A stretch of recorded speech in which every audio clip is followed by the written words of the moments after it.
Hey y'all, welcome back to my channel. I am the Divine One and I'm bringing you yet another assortment. Before we get into today's topic, let me take this moment to thank all of the new subscribers.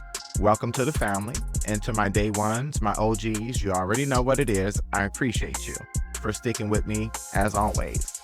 Before we get started, I do have to warn everybody, this particular subject matter dealing with Black Republicans may not be safe for work or church. It may not be safe, okay? But make sure you have those earbuds in. If you're trying to listen discreetly, you may want to wait until in a safe space, because I'm providing no safe spaces today for Black Republicans complaining about Donald Trump doing exactly what Donald Trump did the first time, okay? So we're going to begin. Let me make this clear. Look, I know Black Republicans hate to see me coming, okay? I know they hate to get that alert from YouTube saying, oh, Divine is in your recommendations. Oh no, I know that's what they're saying. Oh no, it's the Divine One again. Yes, it's me. And I'm here to remind you of all the foolishness you signed up for.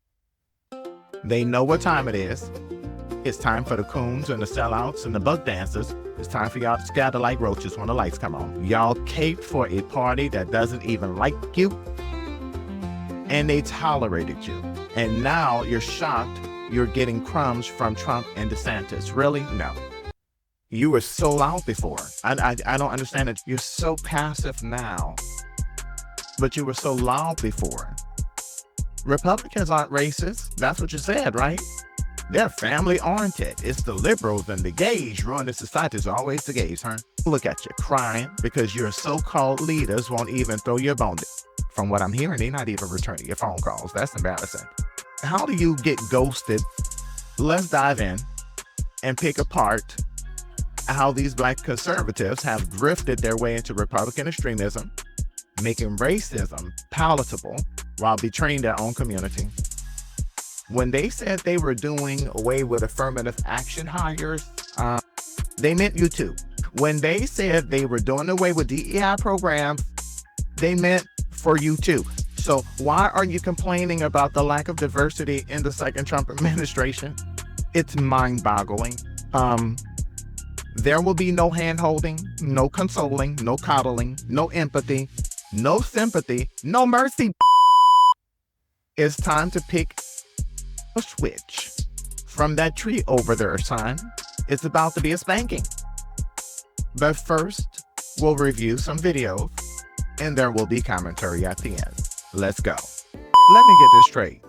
These the same Republican, yes, the ones I mentioned on the intro, the same one that has spent years going toe-to-toe with liberals, caping for a party that don't even see them as human. Are you now crying because you're getting the same white people that other Black people get? You're now crying because you're not getting any attention from Daddy Donald Trump, are you? Y'all were so loud, you were so adamant. Oh, Republicans aren't racist, that they're family-oriented. You're just not pulling yourself up by your own bootstrap. It's the liberals, it's the gays, it's the trans. They're the ones running society. That's what you and yet, when they showed you exactly where you stand in the hierarchy, you're suddenly quiet as a church mouse. Yes, you are. Florida. Let's talk about it. Y'all put Ron DeSantis in office twice, and the first time, that was all about sticking it to the gays and the trans people. Remember? We gotta get him in there to clean up these schools. That's what you said. The schools. What schools? Half the kids don't even show up. And the ones who do are learning revisionist history straight out of DeSantis' playbook. Let me remind you about Governor DeSantis. He watered down African American studies. He rejected the AP African American Studies course because he didn't want students learning about intersectionality or queer Black history. When the College Board bowed to pressure and revised the curriculum, it erased the depth of Black history in the process. Slavery wasn't so bad. That's the standard. Slavery wasn't such a bad standard. That's what DeSantis approved. That's what a DeSantis-approved curriculum teaching kids that enslaved people benefited from slavery because they developed skills. The level of gaslighting here is astronomical. Voter suppression laws. Senate Bill 90 made it harder to vote by mail or use drop boxes. Measures disproportionately impact Black voters. And don't get me started on his gerrymandering, breaking up Black voting districts just to keep his party in power. And here's the creme de la creme. The Stop Woke Act, anybody remember? A thinly veiled attack on any discussion of systemic racism. Of course, parts of it blocked in court, but the damage was already done. So, to the black folks who voted for him, how's that working out for you? You Christian conservatives. And then there's Trump. Oh, y'all really embarrassing yourselves out there for this man. Trump barely remembers your name unless there's a check attack. He'll smile in your face, but don't forget he spent his first term fanning the flames of racial tension. Charlottesville, anyone? He called those white supremacists very fine people. George Floyd protests, remember? Tear gas for peaceful protesters so he could pose with a Bible he doesn't even read. And I do believe the Bible was upside down. Let's talk about these black Republicans like Byron Donald, like Tim Scott. Y'all broke your necks to support Donald Trump. It was embarrassing. What did you get? This could be a reason why those two black men weren't picked. Byron married to a white woman, and Tim just got married to a white woman. Now, I'm not saying that that's the reason they're not in Trump's orbit, but let's just say it's not hurting their chances either. But when it comes to the guy that did make it to his cabinet, a very low level position, by the way, he's married to let's just say she's not white. I think Donald Trump does have a problem with interracial marriage, but that's maybe. I'm sure someone's going to dispute that. I know. In the last video I did about Byron Donald and Tim Scott, somebody said I was too rough, the language I used and all the name calling. I had a couple of comments like that. I do warn people when I make these videos that I will not be holding hands. There will be no comfort zone here for you. If I give you a shoe and you don't fit it, then why are you trying to put it on? But for all that Trump loyalty, did Trump put them in his cabinet? I love when Byron Donald got that question on NBC, and you can see the hurt in his face. He doesn't even pretend to care about diversity. He's not here to uplift you. He's here to use you as a prop. And yet, y'all keep begging for his attention like you're in a toxic relationship. And let's talk about the broader issue here. This constant chasing of white is not just black folks, Latin folks too, same thing. Asians, same thing. Arabs, same thing. Even the feminists out here are begging for a seat at the table instead of flipping it over. At some point, I don't care if it's political, intimate, or professional, if you ever want to get back at a man, go after the money. That's how you get their attention. Not by begging for crumbs from Trump or DeSantis, but by pulling your dollars out of their system. Stop supporting billionaires who stay silent while the world burns. Okay? Black people, stop funding these businesses that don't respect you. Latinx folks, stop providing cheap labor to companies that don't even want you here. Those companies that are now so vocal about, hey, we need this cheap labor. You weren't vocal when it mattered before November 4th. So the leopards are getting hypertension from all of this eating. The leopards are getting diabetes, okay? You pass by a leopard cage now and all you hear is num, num, num, num, num, num, num. But back to the topic at hand. Everyone needs to start reevaluating their allegiance to whiteness because it's not saving you. I want to touch on some observations about black conservatives. With black conservatives, it's kind of like with black DL men. They have a certain pedigree. They have a certain look. They kind of look like, look at Byron Donald. He has this very distant look. They always have beards that don't connect. They have these hairlines that are just nonsensical. Or if it's on the woman's side, they have these wigs. They're always on tilt. They're very frayed. These be the ancient 1957 church mother wigs that Diamond and Silk used to be wearing. And it's embarrassing. Some of these shake and go wigs, they shake off a wig and put on top of their head and hop right in front of the nearest camera that they can with a big helmet wig on. Hi, Candace, Owens. How are you today? With the only expressed interest in making sure that white people know that they are in agreement with white people that black people are the problem and they need to pull themselves up by their own bootstraps. Their only objectives are to ensure that nothing changes. White people have a scapegoat on every issue. Even during this election, you saw it firsthand. You saw white people saying, oh, it's the immigrants. But on certain issues, oh, it's the black people. And black people are just as racist. But that's neither here nor there. Let's get back to these black conservatives, these black Republicans, these black Trump supporters. Black conservatives, particularly those with platform politics, media, and academia, have carved out unique positions within the Republican Party by aligning with and amplifying policy that often cater to Republican extremism, while they often present themselves as the rational voice opposing liberalism in the Black community. Their roles frequently involve pandering to narratives that absolve systemic racism and shift blame to the very communities they claim to represent. At this point, let's dive deeper into how those figures operate. We're going to begin with Clarence Thomas, the architect of judicial conservatism. His position is an Associate Chief Justice of the U.S. Supreme Court. He was appointed in 1991. Thomas is an ardent advocate. Imagine that, a Black man co-signing that we should be going to the original intent of the Constitution, even though that Constitution values a Black man at what, 3/5 of a man? However, his decisions have disproportionately harmed the Black community while bolstering white conservative interests. Here is an example. He struck down voting rights protection in Shelby County versus Holder in 2013, undermining safeguards for minority voters. His financial entanglements with conservative billionaire donors highlights his alignment with Republican extremism while maintaining the facade of color blindness. Pandering, Thomas frames systemic racism as an overblown liberal narrative, often citing his personal success as proof that racial barriers are non-existent, effectively gaslighting Black Americans. And if you notice with the Republicans that don't want to be named, in a lot of these articles that have come out, the ones that are saying that, oh, well, Trump's leaving us out, he's left us out. Notice they're not calling it racism. They're not saying it's racism. That's more gaslighting. But let's continue. I have quite a few individuals I'm going to be putting on blast today. Let's go to Condoleezza Rice.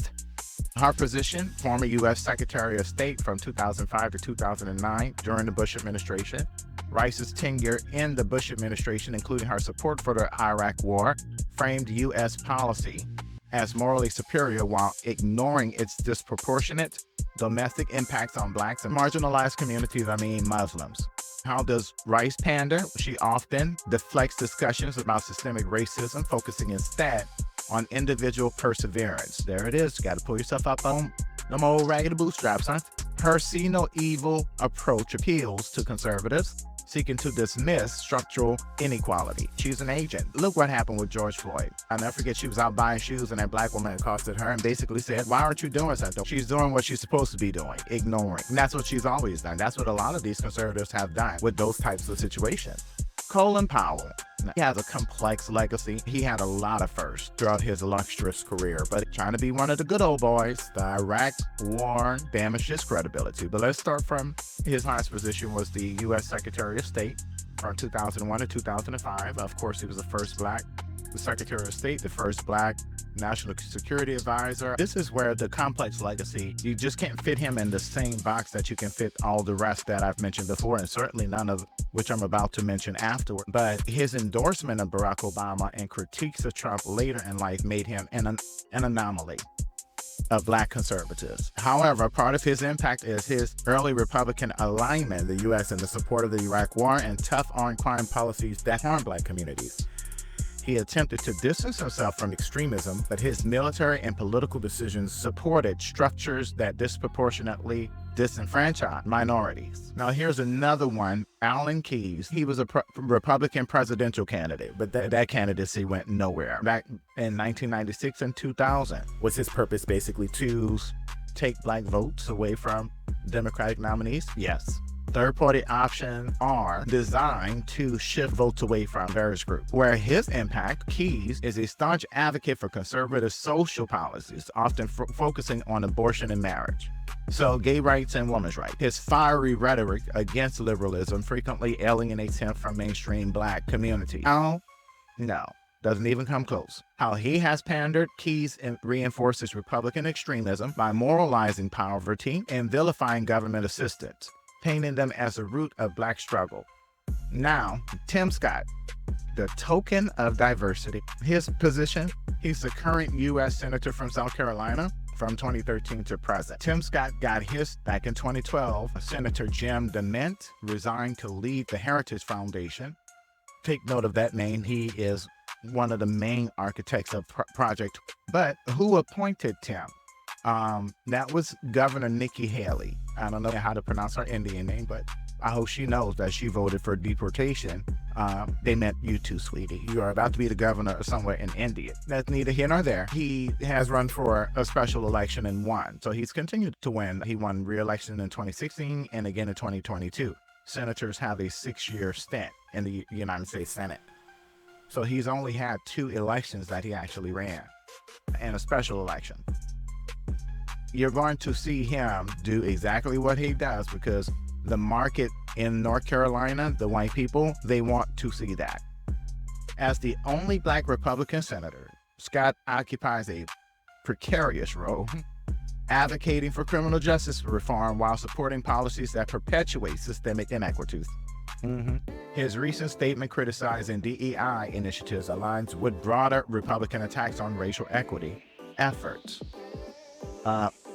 Scott frequently downplays racism, famously claiming America is not a racist country, giving Republicans a talking point to dismiss criticism of systemic injustice.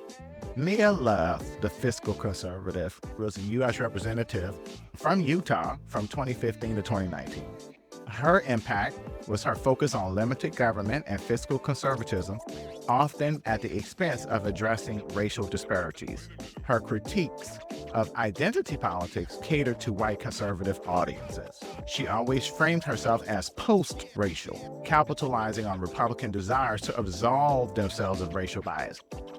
We have to talk about Candace Owens, the professional provocateur. For Candace Owens, we're going to do something different because I want to talk about her background. Candace Owens attended the University of Rhode Island, where she pursued an undergraduate degree in journalism. She left the university after her junior year due to issues with her student loan. Following her departure from the university, Owens interned at Vogue magazine in New York City. Are you kidding me? She interned at the Gay Haven. She interned at the liberal bastion of fashion and critique. Not Miss Ma'ams, not Miss No. Candace was poor. It's poor. And this is the only way that she can make her money. Oh yeah, she is a YouTuber, isn't she? Yeah, she is a YouTuber. Or I think she might have been monetized. Look, give it 2 years, she's gonna be working at somebody's Burger King. But let's talk about her position. Her position is only conservative commentator. I know there was some rumblings about trying to get her a part of the Trump administration as the White House press secretary, but that fell through. He got the most innate, milquetoast, blonde, chubby, unqualified, and unskilled white woman that he could find. He's not having Black people as part of his administration. He only has one. And he has a nomination for the FBI director, which I think that guy is Indian or Pakistani. His skin is Black, but we're not Black. So I think he is a Pakistani. Owens' impact. Owens spearheaded the Blexit movement, encouraging Black Americans to leave the Democratic Party. But her rhetoric often trivializes police brutality and systemic racism. She wants you to leave the Democratic Party, in which Black people have more pull and leverage than they will ever have in the Republican Party. Tim Scott and Byron Donald only get pats on the back when they're disparaging Blackness. Other than that, get your ass back in the back and entertain us. Okay, come on and tap dance for us. But as far as pandering, Owens thrives on inflammatory statements that blame Black communities for their own struggles, making her a darling of far-right media.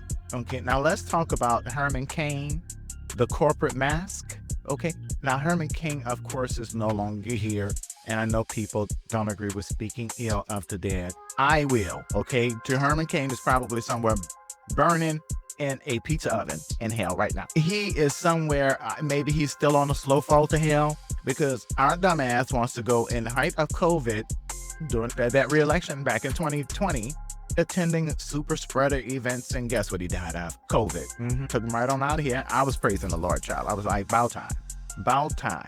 If there is a hell, he is somewhere down there getting an extra large pizza fresh out of the oven, just slammed right into his face by a forklift. He was a 2012 presidential candidate. His impact, Cain's 999 tax plan and business first policies. When has business not been first? But that's neither here nor there. Appeal to the wealthy conservatives while ignoring their disproportionate impacts on working class and working class Black families in particular. Now, how did he pander? Well, Mr. Kane, based off his cheerful dismissal of racial issues, which endeared him to a party eager to erase race from political discourse. And that's what you're witnessing in places like Florida with DeSantis and Texas with the books. 90% of the books printed in the U.S. are coming out of Texas. Two Black women, different times, I think 3 or 4 years apart, caught those book conservatories to change what a slave was, the definition, as well as changing the phrasing of slaves to forced relocated worker.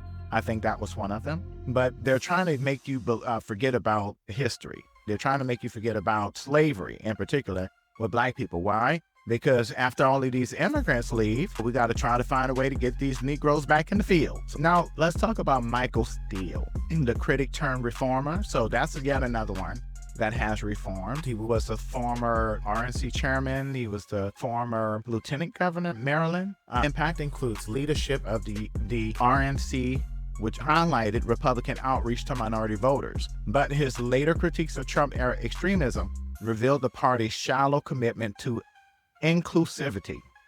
They don't want to be inclusive. They want to be whites only, as the Cubans and the rest of the Hispanics are finding out, as the Arab community is finding out, and the Asian communities have found out. Yes, we'll use you to get rid of affirmative action, but guess whose numbers are? How did Michael Steele pander early in his career while avoiding directly addressing racial disparity? Focusing instead on individual achievement. Yet, pull yourself up by your own bootstraps. That was their go-to. 80s, 90s, early 2000s. That's what he was doing. Now, the only network that will hire him is MSNBC, so he has to try to appear middle of the road. He's been cast out of the Republican Party because he said, basically, I'm not liking all of the racism. And Donald Trump said, I think the racism is fine, because those are some nice young men in North Carolina that ran over that young lady. Let's summarize. How do they normalize racism? Opposing DEI initiatives, figures like Scott and Thomas and Byron Donald have joined the Republican Party war on diversity, equity, and inclusion program, framing them as reverse racism. This is a narrative that empowers extremists to dismantle policies that address systemic inequities. So that's why you have Walmart. That's why you previously had Lowe's. If everything's supposed to be fair and based off your credentials, education, and experience, then why are they so threatened by programs that are saying, hey, we're going to put this program in place to make sure that our boardrooms aren't lily white, to make sure that we do have some women in there, to ensure that we have Black people and other minority groups. Yeah, I did just separate that, because we're going to be separating. We're no longer people of color, okay? This election has taught us no, okay? So we've learned the hard way. I think I even saw Al Sharpton differentiating between Black people and people of color, finally. I'm glad to see the good reverends on board with that. How else do they normalize racism? Undermining civil rights protection, whether through judicial rulings, legislative support, and many Black conservatives align with policies that restrict voting access, weaken affirmative action, and defund social programs that disproportionately aid minorities. The reason why they aid minorities is because they're most likely being discriminated against in the workforce, as what the Black conservatives are basically inferring that Donald Trump is not choosing them because they're Black. Oh, what is that called again?